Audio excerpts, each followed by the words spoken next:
Before I begin, I think it's customary to give some thank yous in these final rounds, so I will give some brief ones. First, the ISSDA, not only as an organization that supports this activity and sets up tournaments, but also for letting my coach, Mr. Starkweather, submit an amendment to the topic because it was terrible, and that solved a lot of problems. So, yeah, thank you. Also to my parents for supporting me in this activity day in and day out, driving me to tournaments, although I do get more than enough carpools from some of my friends. I want to thank my coach, Jeremy Starkweather, or as we call him, Jimbo. But seriously, I wanted to give him a real heartfelt thank you. He's been my teacher, my coach, and most importantly, my friend throughout these last 4 years. And I could not be in the position today without him, so I really thank him. Where are you? Where's Stark go? Down in the corner. Oh, there you are, Stark. Okay. I'd also like to thank my my team. Oh God.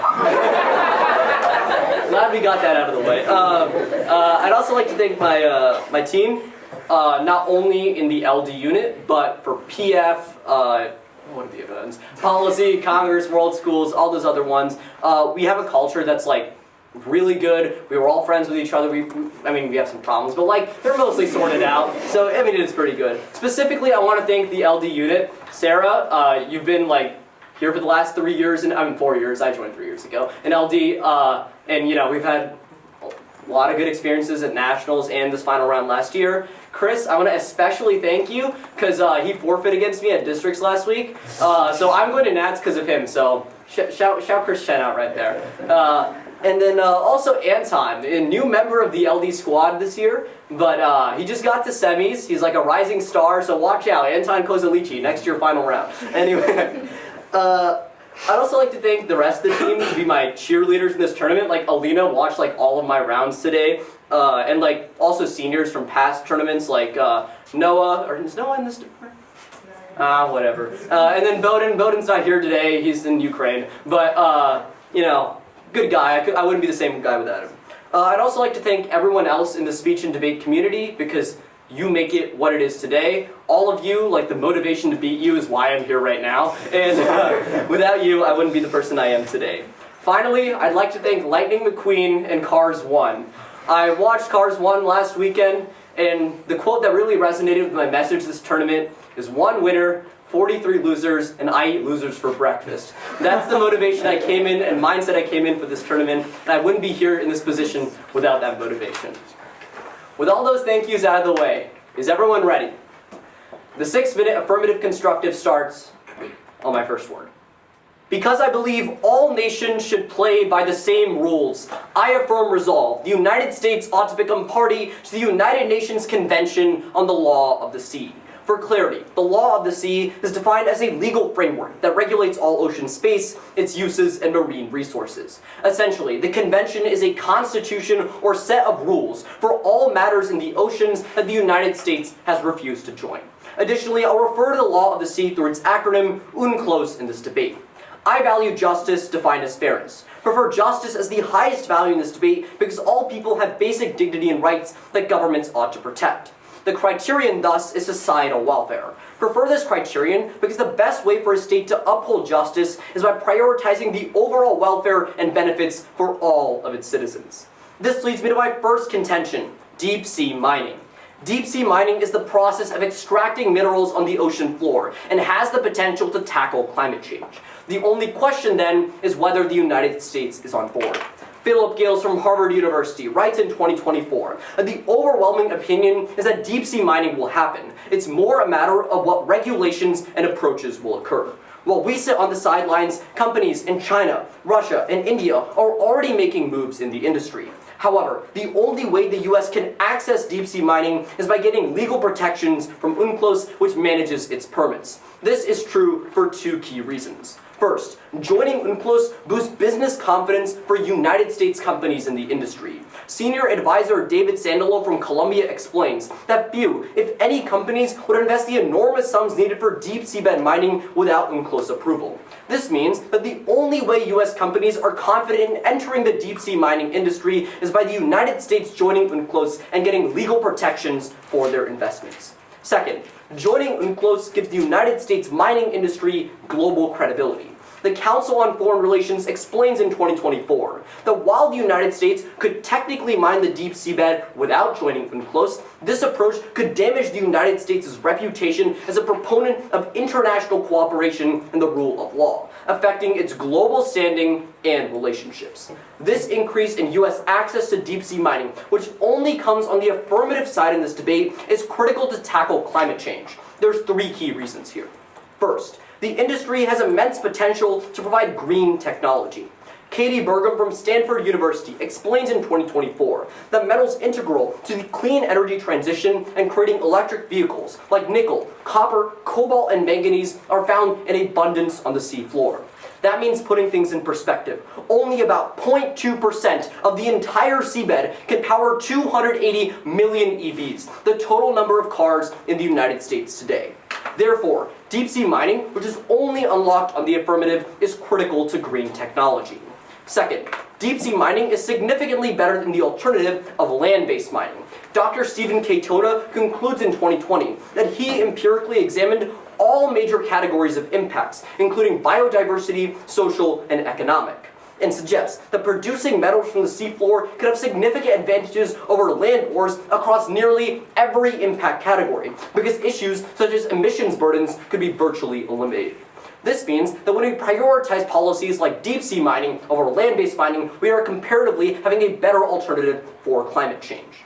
Third, and finally, by joining UNCLOS, the U.S. can better influence deep-sea mining regulations. The Council on Foreign Relations explains in 2024 that membership in UNCLOS would give the United States a voice in shaping responsible resource extraction policies. This influence, in contrast to China or Russia's, could help ensure the ocean's long-term health while allowing access to valuable resources. Considering how U.S. extraction techniques are much superior environmentally than our counterparts, joining UNCLOS would shape environmental legislation for the better. With experts predicting 2030 to be the deadline for massive climate action, every degree counts when it comes to protecting our lives and the future of our planet. The United States has to act by affirming and joining UNCLOS. Now, let's move to my second contention, diplomacy. Currently, the U.S. is losing its diplomatic influence since they haven't joined UNCLOS. Laura Malaber from the U.S. Naval Academy explains in 2021 that as a non-signatory of UNCLOS, the United States has hindered its influence over adversaries, as when the U.S. attempts to refute their illegitimate claims on the basis of international law, Russia and China can possibly point out that the United States has no legal standing because it hasn't ratified the treaty. However, joining UNCLOS can restore our diplomatic capabilities in 2 key ways. First, ratifying UNCLOS boosts our international credibility. Dr. Feynman from Fordham University explains in 2024 that we undermine our leverage by not signing up to the same rulebook that we are asking other countries to accept. Thus, UNCLOS ratification would overcome concrete challenges that stand in the way of building meaningful relationships with adversaries and allies alike. Second, joining UNCLOS gives the United States a seat at the table for key diplomatic affairs. The Brookings Institute argues that under UNCLOS, no amendment may be adopted unless all parties agree by consensus. By joining, the United States would have a much greater ability to defeat amendments that are not in the United States' interests by blocking consensus with their essential veto. Overall, joining UNCLOS, whether through bettering mining regulations, creating electric vehicles, boosting our diplomatic capability, or tackling the ever-pressing issue of climate change, improves welfare not only in the United States, but abroad. And thus, I affirm. Thank you. Okay, I'll begin on my first word. So let's start with your value of justice. You define this as fairness. Can you go into a little bit more depth about this? So I think fairness constitutes equitable distribution of resources, goods, and in terms of justice, we're trying to prioritize not only the best for everyone, but having that being equitable. So when we talk about prioritizing the best for everyone, do we recognize that the U.S. has the foremost obligation to prioritize its citizens? Yeah, I think the foremost obligation for the United States is for its own citizens. I do think the United States has an obligation to other citizens, but their own citizens should come first. Okay, and when you talk about societal welfare, how do we actually measure this? Do you give us mechanisms? Well, I argued we debate about like the different policies that we talk about. Things like deep sea mining and different things like diplomacy only help the United States promote societal welfare because they have tangible impacts that help its own Okay, so citizens. can you link to me how the United States starting to deep sea mine is going to benefit the average everyday American? We tell you that deep sea mining solves climate change in 3 key ways, and climate change is really bad for things like the environment and human life. At the point where they don't have the right to life under climate change, you obviously societal welfare. So let's talk about deep sea mining. Is commercial deep sea mining currently happening? Not commercial, explorative deep sea mining. In the status quo. So we haven't even developed the technology to actually deep sea mine. So how are we going to weigh the impacts that you talk about? What we argue is that the United States, inside of the status quo, and UNCLOS specifically, is setting the different regulations for deep sea mining for the future. Yes, we don't have all the technology inside of the status quo, but we need a seat at the table to manage deep sea mining affairs, not only for innovation and cooperation, but to get a seat at the table. Okay, so we should be able to control what other countries do within their exclusive economic zones by regulating how they choose to That's not at all what I said. Then what are you saying? Because the United States has its own EEZ, its own exclusive economic zone, 200 nautical miles, which we can mine in currently, correct? Well, in its own EEZ. Exactly. So we already have a plethora of minerals that are already found within the United States. Why do we need to accede to international treaty to then get more if we haven't even discovered the ones that we have within our back door? That assertion doesn't work because what the Sandalo evidence in my case tells you is that the only way US companies will mine in the first place is at the confidence after the ratification of UNCLOS. We could have all these minerals in our own EEZ, but that doesn't matter if companies like Lockheed and Martin make the pledge to not mine until we ratify the treaty. Do you provide any evidence about how much the technology for deep sea mining would cost? I don't have any warrants or evidence about technology. That's your burden to provide. Okay, so if I were to prove to you that the technology would actually outweigh the supposed benefits that you're talking about, how could we actually measure deep sea mining? Well, no, the technology maybe hasn't developed yet, but the reason we need to join UNCLOS is to develop the technology through things like cooperation, but also get a seat at the table and regulate those environmental affairs. That's the argument. Okay, let's talk about diplomacy. So you talk about how China and Russia are currently exploiting the treaty. How is U.S. ratification going to suddenly curb the attitudes of China and Russia towards international law? What we say is when the United States joins the treaty, they not only get diplomatic access in terms of specific provisions on the board, but they also get boosted international credibility because we're playing by the same rules as everyone else. That gives us more credibility to call out China and Russia on key affairs, which solves the problem. Okay, thank you. And before I begin, is it okay if I give some thank yous really quickly? All right. Okay, I don't have anything formally written down because I never thought I would actually make it here, but I'm going to kind of go off the cusp and just thank some people who have helped me.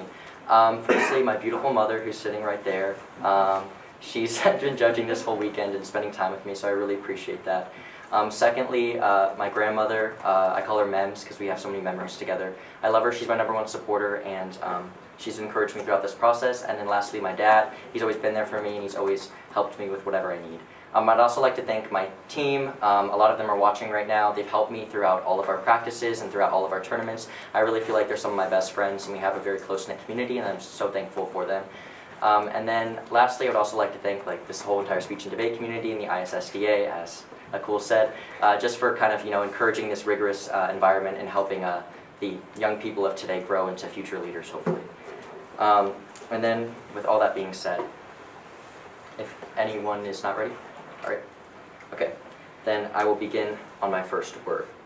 I negate resolve. The United States ought to become party to the United Nations Convention on the Law of the Sea. My value is justice, in which justice, per Aristotle, consists of what is lawful and fair, with lawful involving adherence to a set of societal laws that promote general order, and fairness involving equitable distributions, including, where needed, the correction of what is inequitable. My value criterion is sovereignty, in which sovereignty derived from Kant is a way that a government maintains legitimacy or stability. Sovereignty can be characterized both internally and externally. Internal sovereignty refers to a state's authority over its citizens in domestic affairs, and external sovereignty refers to a state's standing in the international arena and its ability to choose when to enter into international agreements. And it's important to note here that both forms of sovereignty are derived from the consent of the governed. This means that the U.S. gets its authority from its people, and if public consensus, showcased through democratic processes, disagrees with an action of the U.S. government, the U.S. must stop said action. Simply put, sovereignty is an evaluation of the capacity for the U.S. government to do what is best for U.S. citizens. In today's round, weighing internal sovereignty should be based on a state's capacity to implement policies, distribute and accumulate resources, and maintain order for its citizens.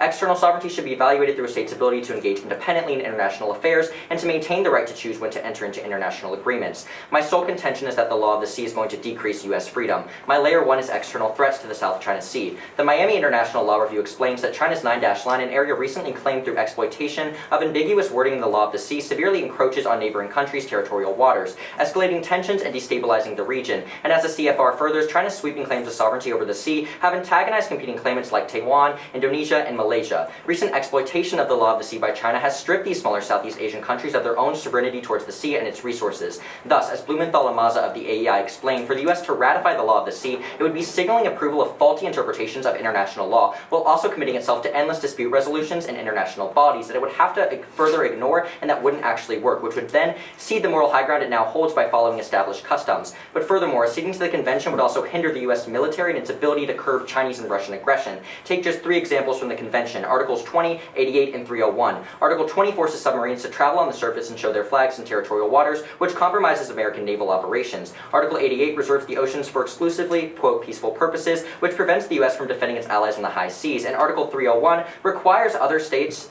to refrain from threatening the political independence and territorial integrity of other states, which removes the U.S.'s ability to utilize its hard powers against its enemies. Ultimately, at the point in which the law of the sea has now become a mechanism for Chinese and Russian aggression against smaller Southeast Asian countries, the U.S. has the obligation to remain a non-party state. Because if the U.S. were to ratify the law of the sea, it would set the precedent that this exploitation of an international treaty is not a deal breaker, and would also limit its own abilities to combat China and Russia with diplomacy or force when needed. Through this, accession to the law of the sea is clearly a fundamental deconstruction of the U.S.'s capacity to be externally sovereign. Layer 2, inhibiting resource distribution. Per the Washington Post, the ISA historically rules against American companies, resulting in penalties like excessive fees for redistribution, a transfer of royalties, and environmental lawsuits. These penalties are a result of the ISA's ability to raise revenue through fees of member nations and royalties on goods. According to Gross 4, starting with the 6-year production, Law of the Sea members pay 1% of the value of total production to the authority, and thereafter the royalty rate increases 1% annually up to 7%. Therefore, acceding would override current U.S. policy that delegates all revenue generated from the U.S. extended continental shelf to the U.S. Treasury and American citizens, and instead allocate billions to the ISA under Article 82. But lastly, the Law of the Sea would also expose the U.S. to unnecessary lawsuits. Per Bando of the Cato Institute, acceding to the Law of the Sea would expose the U.S. to lawsuits on virtually any maritime activity. Regardless of the merits, the U.S. would be forced to defend itself at great expense to U.S. taxpayers. Acceding to the Law of the Sea, therefore, would significantly inhibit the U.S.'s capacity to be internally sovereign. Refer back to the 3 principles I gave you: policy implementation, resource distribution, and societal order. Firstly, the Law of the Sea overrides current U.S. policy and customary international law that gives the U.S. authority to dictate its actions on the sea, subsequently hindering the U.S. government from passing policies of its own volition. Secondly, the Law of the Sea transfers tax dollars and royalties away from the U.S. government, stripping Americans from the potential benefits. And lastly, the Law of the Sea exposes the U.S. to international lawsuits that disrupt the public perception and ultimate societal order. Now, let's get into my opponent's case. We have the same value of justice, so we're really going to be clashing on this value criterion here. In response to societal welfare, I have 4 responses. Firstly, they don't actually define what societal welfare is. They give you no mechanism, so that's the second response. You have no mechanism in which to weigh societal welfare at the point in which my opponent doesn't even tell you what makes a society well. But even if you don't buy that, I tell you that a society can be well off and not just. Because at the point in which a nation has a good economy, we could consider that nation to be well off. But ultimately, if that nation is not using their economic resources to distribute fairly to its citizens, that nation might have societal welfare. It's not just. Therefore, why do you prefer sovereignty? Because it takes into account the consent of the governed. It takes into account that the United States, as my opponent concedes, has the foremost obligation to protect and provide for its citizens and promote the will of the public. Now, let's move into my opponent's contention 1 about deep-sea mining. I have a few responses on this. Firstly, deep-sea mining isn't happening. Per the World Resource Institute, February 23, 2024, while exploratory mining to test equipment has occurred at a small scale, deep-sea mining has not yet been undertaken commercially. But some national governments plan to start, but the earliest estimate is in Norway in 2030. And to further this point, just a month ago, EcoWatch published an article titled Deep-Sea Mining 101, Everything You Need to Know, in which the organization explains that only small-scale exploratory mining has taken place. But secondly, even if we presume that deep-sea bed mining will eventually occur, it is not to the extent which my opponent claims.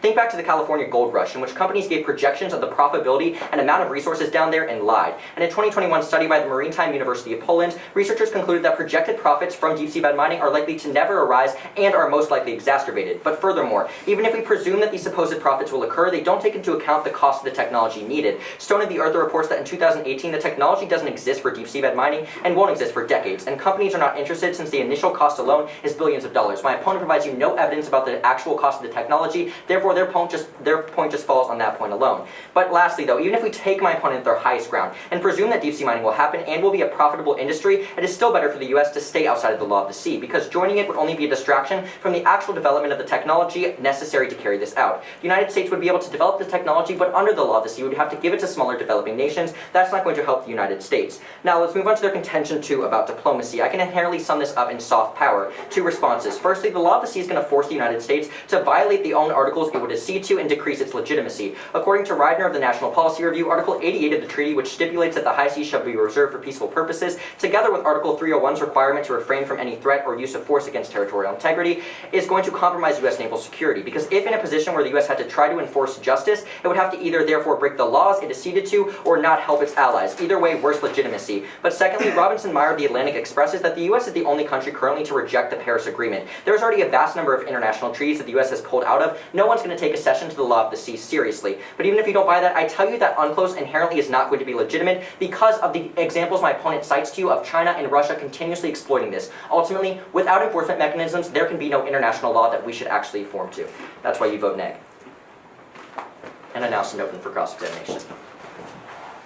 Is sovereignty a binary right, or are there varying degrees of sovereignty? So there's varying degrees. I would say that when internal and external sovereignty come into conflict, we ultimately prioritize internal sovereignty when looking at the U.S. government. You argue that if a government is sovereign, you have to address it with its own people's interests, correct? Yes, a government should focus on its people's interest first. So if 51% of people support any policy, it would be sovereign to support that policy under your weighing standard. Yes. Okay, so if 51% of the people in the United States came out tomorrow and said they support slavery, would it be just for the United States to institute that policy? I don't think 51% of the current American public would ever say that, and if you want to look to past precedent when we actually had slavery legalized, the reason that happened was because we considered some people 3/5 of a person, and their vote didn't even count. So when we want to look at historical precedent, slavery cannot be applied. I agree that people, the United States citizens, would not come out and support slavery, but in the event that they did, this is a hypothetical, would it be under your own weighing standard just for the United States to institute slavery? Of course, it's never just for the United States to institute slavery. That's why I say we even if it goes against the will of the people? I say that we take into account the consent of the governed, in which we rely, and we notice that in a democratic society that the consent of the governed is always going to try to promote justice. So is justice derived from the consent of the governed, or is it derived from another moral theory that's independent of the consent of the governed? It derives from the consent of the governed and sovereignty, which I link in my case. Okay, but what's more important?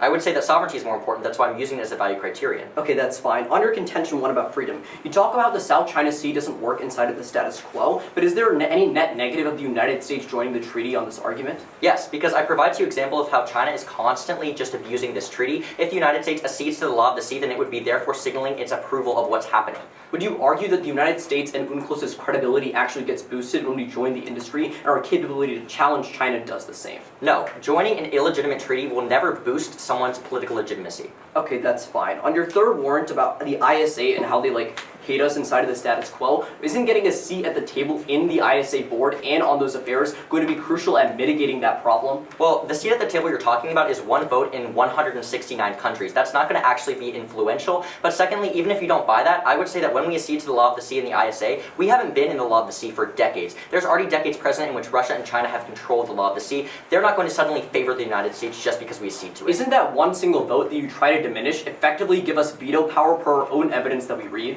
Do you read evidence that said the United States is guaranteed a veto power in the law of the sea? Yes, I do. Okay, well then I would say under that, then the United States would be just violating the sovereignty and the rights of these other countries at the point in which we're saying it should accede to an international treaty where it's allowed to veto whatever those countries want.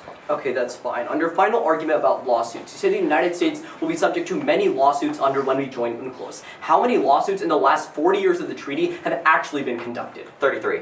Okay, so in 40 years, we've had 33 lawsuits. Without How the does United this States. impact at all? Because those are 33 lawsuits without the United States. I provide you evidence that says... Why is the United States going to increase these lawsuits exponentially? Because I tell you that there's an anti-Americanism sentiment in which the countries of the ISA are just going to bring lawsuits against the United States. Okay, that's fine. Is everyone ready? We'll start by going over the negative, and then going on the affirmative. I'll start on my first word. Let's start at the top of the negative case. We agree on the value of justice, but there's 4 key problems with the value criterion of sovereignty. First, they literally concede in case that if the majority of Americans supported an unjust policy, they would not want the United States to actually go through on that policy. This means that justice is not derived from sovereignty, but derived from something very different on things like societal welfare. We value that objectively under our framework. Second, even if you have sovereignty, that doesn't mean you have justice. Even if you have the ability to do good things and promote justice, doesn't mean the United States actually will. They fail on this idea. Third, we actually increase sovereignty in the affirmative world. Remember that sovereignty is not just domestic, it's also international. And what we tell you in our second contention is that we have more of our interests being represented on the international stage. That means that practical sovereignty goes up. But fourth and finally, the affirmative isn't even violating sovereignty because constitutionally the treaty would be quantified under the supremacy clause of the Constitution, and we get practical benefits in more global influence. Now, let's move to the first contention on freedom. They give you 4 key arguments here, to which all of them will have 6 key responses. First, they say that South China Sea inside of the status quo is bad and UNCLOS can't fix it. But there's no net negative of the United States joining the treaty. The South China Sea problems already exist in the status quo. But second, what we would tell you is that when we join the treaty per our own Feynman evidence, we have a better credibility internationally, which resolves these issues and lets us call out China better. Then, on this argument about the military, this simply isn't true. Leon Panetta explains in 2012 that UNCLOS provides a party may declare it does not accept any disputes concerning military activities through the process known as reservations. This has been made by other 20 nations that have joined UNCLOS, and the United States would do the same. Reservations solve all the military impacts that they talk about because those articles don't affect the United States. Third, they talk about this argument on how the ISA is biased and against us, but the only way to solve that problem is getting a seat at the table and making the ISA and influencing the ISA to have better diplomatic affairs by joining UNCLOS. Fifth and finally, they make this argument about lawsuits, but we concede in cross-examination that there's only been 33 lawsuits in UNCLOS's entire history. That's a span of 40 years. We're not going to be bombarded by lawsuits like my opponent claims. But sixth and finally, the majority of these cases and lawsuits actually hold states accountable for military and environmental injustices. So if we do have these lawsuits in cases like China, Russia, or the United States, it would solve problems. Now, let's move to contention 1 on deep-sea mining on the affirmative. They give 2 main pushbacks, both of which don't work. First, they say that deep-sea mining isn't happening right now, and the technology simply costs too much. Yes, deep-sea mining doesn't happen in the status quo. It's why we need to join UNCLOS and get in before the industry gets ratified, and we actually have cooperation to advance our technology in the industry. Second, they talk about how the projections for these costs are simply too high, but that doesn't work at all. Because yes, the projections for these costs may be higher, but it's better than significant alternatives in the long term in terms of land-based mining, which they cold concede. At the end of the day, on the environmental impacts of deep-sea mining, you're going to be voting app right there, because the only way we can access the industry, per the Sandalo evidence, which they concede, is by actually joining the treaty. The businesses will not mine without that, and deep-sea mining only happens on the affirmative. That's critical for things like electric vehicles, for regulations, which we can influence in the ISA, and many other impacts that only happen on the affirmative side. Finally, on contention 2 of diplomacy, they make 3 key responses that fall flat. First, they talk about military stuff and how it solves all these problems in the South China Sea, but remember, the reservations argument applies here too because they simply don't uphold. Second, they talk about how we left the Paris Climate Accords and we don't support international organizations, so joining UNCLOS means nothing. No, it's the exact opposite. If the United States is taking an isolationist approach, joining this treaty would signal to the world that we do want international credibility. Finally, they make this argument on enforcement, but we tell you enforcement is better on the affirmative when we have more credibility per our own Feynman evidence, which they concede. For that reason, above all others, you're voting AF in this round. Thank you. Begin on my first word.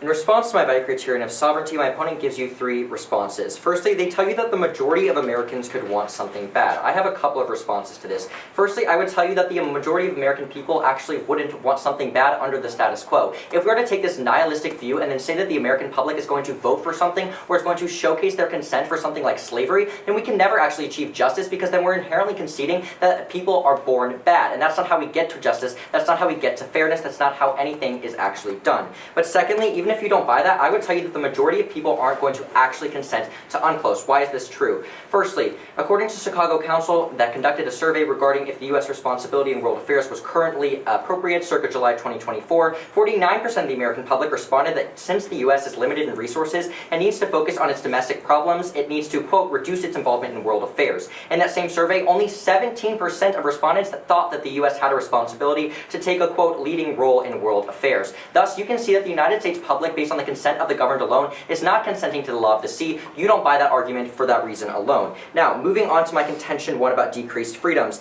They tell you that the South China Sea example exists under the status quo. I tell you yes, but it's going to be exacerbated under the affirmative. That's not a real attack. But secondly, they tell you that the U.S. is going to get more credibility under the law of the sea, and I think this speaks to ultimately the law of the sea's legitimacy. I have a few responses on this. Firstly, customary international law already exists and governs the seas appropriately. Per Rapkin 3, the UN didn't invent the law of the sea. There have been laws in effect for many centuries. Nearly all of this law is customary law, meaning that it's reflected in the actual practice among maritime states, including particular agreements among particular states without being set down in a formal document. Essentially, the U.S. has already operated under customary international law for decades, and in doing so has been able to preserve its interests. But secondly, even if you don't buy that customary international law is a viable solution to help the U.S. bolster its legitimacy, the law of the sea isn't any better. Churchill 815 of the International Journal of Marine and Coastal Law outlines that there are just over 160 parties to the law of the sea. At least one-third and quite possibly more are in breach of at least one significant provision of the law of the sea. Such a degree of non-compliance undermines the integrity and the legitimacy of the law of the sea. But lastly, though, acceding to the law of the sea would actually take away the U.S.'s power to enact change. Nor will of the VOA news reports, the UN has no mechanism to enforce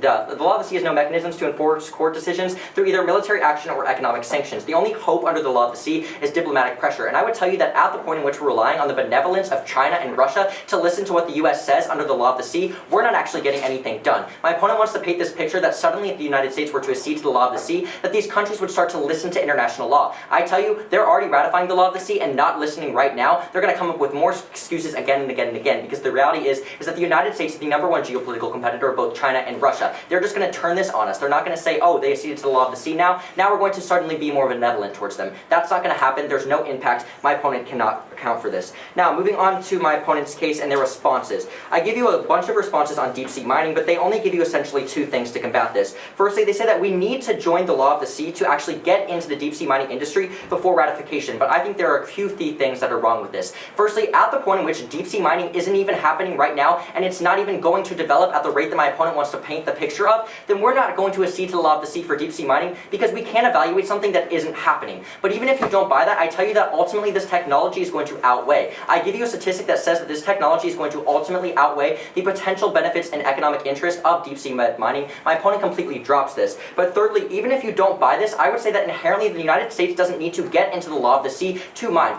My opponent concedes within Crossex that we currently have our own EEZ that's 200 nautical miles. We can deep sea mine within that. It's one of the largest EEZs in the entire world. And I would tell you we don't need to get into international waters that we haven't currently explored, don't have the technology of which to deep sea mine for my opponent to actually reach the benefits that they're talking about. Now, in response to their contention too about diplomacy, they give you a few points. They say that there's this provision within UNCLOS that's going to allow the United States to not be bound by these military actions. I tell you that firstly, ultimately, these are articles within the treaty. At the point in which the United States has to violate these articles to therefore gain its own sovereignty and therefore gain its own military protections back, then it's not a legitimate treaty. I think that that's key here. But I also want to go back to this response about curbing China. My opponent is bringing up this idea of the U.S. only being able to deter China through the membership in the law of the sea. I have three responses. Firstly, there's no evidence that the U.S. would gain credibility in pushing back against China if it ratifies the treaty. According to Groves 21, ratification of the law of the sea will neither sway China or guarantee U.S. navigational rights in the South China Sea, which are advanced not by membership in a treaty, but by maintaining a strong navy, conducting persistent naval operations against China's excessive maritime claims,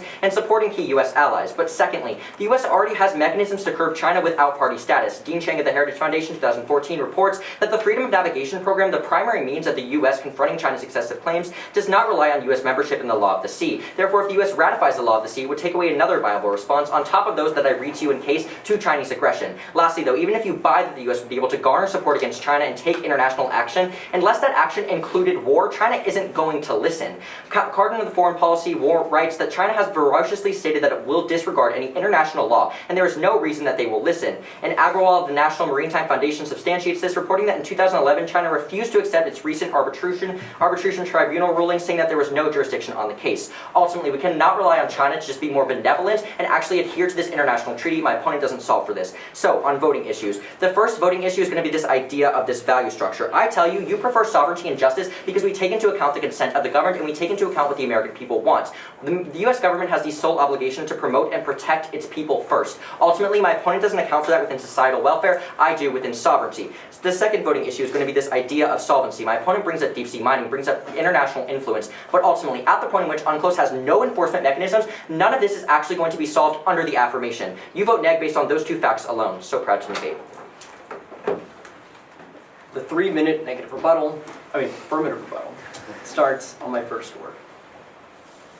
Remember the principle of playing by the same rules. Once we don't join UNCLOS, we fall back on the international stage. The only way to solve these problems in the long term is by taking action and voting affirmative. One key note before we get into voting issues. They dumped like 10 cards and new arguments in the 2NR in the last speech. It's too late to do that, so flow majority of these new arguments out of the round. However, let's evaluate on what was there for the majority and the beginning. Let's move to the first voting issue on framework. Remember, the justice derives from welfare, not sovereignty. This is for two key and principled reasons. One, it's not from the people's will under their own analysis and cross-examination. Remember that even if the United States supports a policy that hurts the majority of people, you wouldn't consider that policy just. That's why it doesn't matter if 51% of the people support a policy if it's bad for things like oppression. This means that justice derives from something else, something moral, and something like societal welfare. The second key response here is that they concede the argument that even if you have sovereignty, that doesn't mean we have justice. Just because I have the ability to make good decisions doesn't mean I won't.